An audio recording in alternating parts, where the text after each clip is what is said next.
सामने भी आनी चाहिए। विजय जी क्या आपत्ति है विपक्ष को? और दूसरी बात विजय जी, अगर किसी चीज से पर्दा उठता है, किसी भी चीज से, हम कहेंगे कि क्या पता, आप ये क्यों मान के चल रहे हैं कि वहां मस्जिद नहीं थी, क्या पता मस्जिद ही हो। हम ये कह रहे हैं कि विवाद से अच्छा है कि भाई किसी चीज से पर्दा उठे और जो आपसी भाईचारा है ये भी बना रहे, क्योंकि ये सबसे अहम है। जिस तरीके से समाधान निकालना है उसमें कहीं ना कहीं जो भी समुदाय है, मैं तो कह रहा हूं हिंदू मुस्लिम सिख ईसाई कोई भी है, सबको साथ लेकर चलने की जो परंपरा भारत की रही है वो आज भी कायम रहनी चाहिए। लेकिन बहुत सारी चीजों से पर्दा उठने पर यूं देखा जाता है उसको कि राजनीति हो रही है और फिर उसे एक धर्म विशेष में बांट दिया जाता है और फिर उसके बाद विवाद, जो विवाद नहीं भी चाह रहे तब भी विवाद खड़े हो जाते हैं। विजय जी।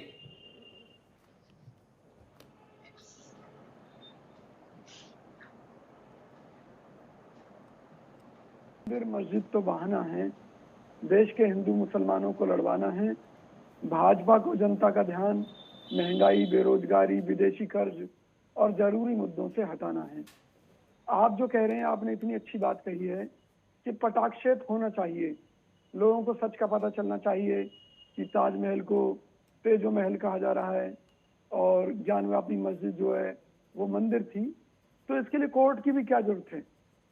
भारत सरकार पुरातत्व विभाग को एक आदेश दे कि अभी इतिहास और मौके के साक्ष्यों के आधार पर इनकी जो सच्चाई है वो देश के सामने रखी जाए। लेकिन सरकार को राजनीति करनी है, क्योंकि आप ये देखिए कि देश में सबसे पुराना विवाद जो था वो अयोध्या को लेकर था, बाबरी मस्जिद को लेकर था। अब उसका पटाक्षेप हो गया तो भाजपा के हाथ से एक मुद्दा खत्म हो गया, मंदिर मस्जिद वाला। अब उसे दोबारा से मुद्दा चाहिए, तो उन्होंने कहा कि अब काशी विश्वनाथ को मुक्त कराना है। बिल्कुल सही बात है, बिल्कुल मुक्त कराइए। लेकिन ये जो जनता महंगाई के कारण मर रही है, बेरोजगारी के कारण युवा आत्महत्या कर रहे हैं, एनसीआर में और ज्यादातर महानगरों में प्रदूषण के कारण हजारों लोग बीमारियों से मर रहे हैं, देश पर विदेशी कर्ज कई सौ गुना हो गया, इन सब चीजों का जिम्मेवार कौन है? सरकारी कंपनियों को क्यों बेचा जा रहा है? आप कह रहे हैं प्रॉफिट में नहीं थी, तो आप ये बताइए कि प्रॉफिट में क्या देश की आर्मी प्रॉफिट के लिए चलाई जाती है? क्या रेलवे प्रॉफिट के लिए चलाई गई थी? अच्छा विजय जी, ये बात भी चल रही है लगातार विजय जी, जो आप बोल रहे हैं कि महंगाई है और बहुत सारे मुद्दे तैर रहे हैं, लेकिन 5 लोग केवल सर्वे करने जाने के लिए हैं, उसमें हिंदू मुस्लिम दोनों हैं। और भी अगर आप देखें तो कोई बहुत बड़ा ऐसा काम नहीं है कि बहुत बड़ी उसमें पैसा खर्च हो रहा है, कोई ऐसी स्थिति नहीं है कि वहां पर बहुत ज्यादा पैसा वैसे भी लग जाएगा। तो क्या इससे महंगाई बढ़ जाएगी या इस मुद्दे से महंगाई कम हो जाएगी? अगर ये बंद हो जाए तो महंगाई कम हो जाएगी, या अगर वहां हो रहा है इस तरीके की चीजें, किसी चीज से हम कह रहे हैं ना कोई तो एक पटाक्षेप होगा ना, कम से कम ये हिंदू मुस्लिम सिख ईसाई जो इस तरीके की भाषाएं इस तरीके कभी तो समाप्त हो। पहली बात आप कह रहे हैं पटाक्षेप की, मैं कांग्रेस पार्टी की तरफ से सरकार को चैलेंज देता हूं कि आप अगर इस देश में अमन शांति चाहते हैं तो आप एक कमेटी गठित कर दीजिए और पुरातत्व विभाग की जिम्मेवारी लगाइए कि सारी सच्चाई सामने लेकर आए और इसको लेकर एक कानून बना दीजिए देश में कि जहां भी जबरदस्ती मंदिरों की जगह मस्जिदें बनी थी या इस तरह के काम हुए थे उसको दोबारा से, क्योंकि नया कानून तो चाहिए, उनको दोबारा से वापस मंदिर में कन्वर्ट किया जाएगा। हमें कोई ऐतराज नहीं है। लेकिन आज देश के हालात क्या हो गए हैं आप समझिएगा। देश के हालात ये हो गए, भूखे मर जाएंगे लेकिन इस देश को मुस्लिम राष्ट्र नहीं बनने देंगे। कांग्रेस आई तो ये देश मुस्लिम राष्ट्र बन जाएगा। भाजपा जब तक है, जब तक ये मुसलमान बिलों में छुपे हुए हैं। अरे भैया, इस देश को किस रास्ते पर आप ले आए हैं?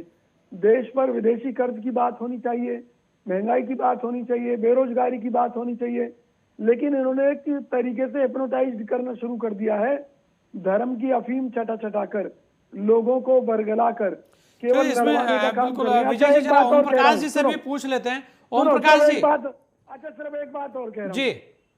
भाजपा वाले कहते हैं कि जो स्वर्ण मंदिर है ये गुरुद्वारा नहीं है, ये मंदिर था जिसको कन्वर्ट करके गुरुद्वारा बना दिया गया।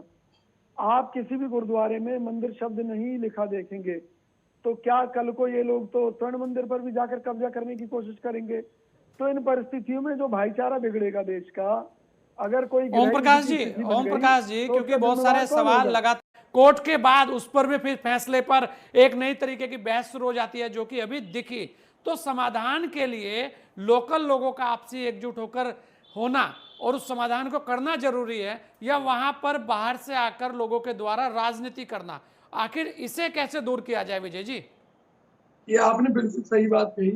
अभी जो भाजपा प्रवक्ता कह रहे थे कोर्ट का सम्मान, कोर्ट का सम्मान, तो अयोध्या मुद्दे पर जब कोर्ट में केस था तो क्यों आडवाणी जी को रथ यात्रा निकालनी पड़ी? क्यों बीजेपी ने पूरे देश भर में प्रोपेगेंडा किया? क्यों आरएसएस ने किया? जबकि अयोध्या के लोग तो आपस में झगड़ा ही नहीं चाहते थे। अयोध्या के लोगों ने तो ये कहा था, भाई साहब देखो आप बोल दीजिए, कोई यात्रा नहीं निकली थी। अयोध्या क्यों इस तरह की बात झूठा बयान दे रहे हैं? उसके पहले जयप्रकाश नारायण जी की निकली है, चंद्रशेखर जी की निकली है, कितने नेताओं के, हर पार्टियों की निकली है। गोस्वामी जी ने चुप कराई अपनी बारी में बोलने। विजय जी बोलिए। वो कह रहे हैं कि उससे पहले भी बहुत सारी यात्राएं निकली हैं, एक ही यात्रा पर आपत्ति क्यों? यही बताइए, बहुत सी यात्रा। अरे गोस्वामी जी मैं क्या कह रहा हूँ, मैं ये कह रहा हूँ कि जब आप किसी मुद्दे को लेकर कोर्ट में चले गए तो फिर आपको किस लिए रथ यात्रा निकालनी पड़ी? क्यों उसको प्रोपेगेंडा आपको खड़ा करना तो विजय जी फिर विपक्ष को भी बयान क्यों देने पड़ते हैं इतने बड़े बड़े कि गलत हो रहा है? अब वो गलत क्यों हो रहा है वही तो मैं समझा रहा हूँ। मैं तो आपकी ही बात का समर्थन कर रहा हूँ। अयोध्या के लोग तो चाहते थे कि वहां मंदिर का जो झगड़ा है वो समाप्त हो और वहां मस्जिद वाली जगह जहाँ विवाद था कि उस पर हॉस्पिटल बन जाए। वहां के लोगों ने तो कह दिया था मैं मंदिर मस्जिद कुछ नहीं चाहिए, वहां पे हॉस्पिटल बना दो। मतलब यही तो है ना विजय जी कि बातों को गोलमोल करने की सबको आदत पड़ी है।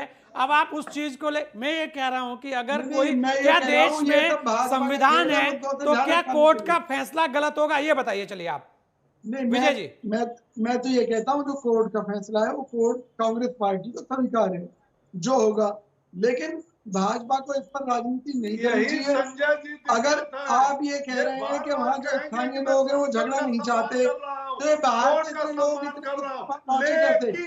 भाजपा की सरकार है यूपी में तो उसने इतने लोगों को मस्जिद में, बाहर के लोगों को मस्जिद में पहुंचने क्यों दिया? यानी कि ये खुद ही वहाँ का माहौल खराब करना चाहते हैं। इन्होंने ही किराए के लोगों को वहां पहुंचाया, मुसलमानों को भड़काया, हिंदुओं को भड़काया, वे झगड़ा कराएंगे। कैसे पहुंचे बाहर के मुसलमान वहां की मस्जिद में? ज्ञानवापी मस्जिद हो चाहे मंदिर हो, वहां पर भारी तादाद में लोग कैसे पहुंच गए? जबकि ये कह रहे हैं कि कभी 20-30 लोग से ज्यादा वहां नहीं पहुंचे थे मस्जिद में, फिर अब एकाएक कहां से पहुंच गए? प्रशासन क्या कर रहा था? यूपी की सरकार, योगी की सरकार कहाँ गई थी? और भैया वो जो बुलडोजर है बगैर किसी नोटिस के कहीं भी चल जाता है तो ज्ञानवापी मस्जिद को तोड़ दो, बुलडोजर लगा के तोड़ दो। यहाँ कोर्ट का क्यों इंतजार करते हो और दूसरी जगह कोर्ट का इंतजार क्यों नहीं करते? बयान सुनिए आप, ये दौरे में संजय जी ऐसे लोगों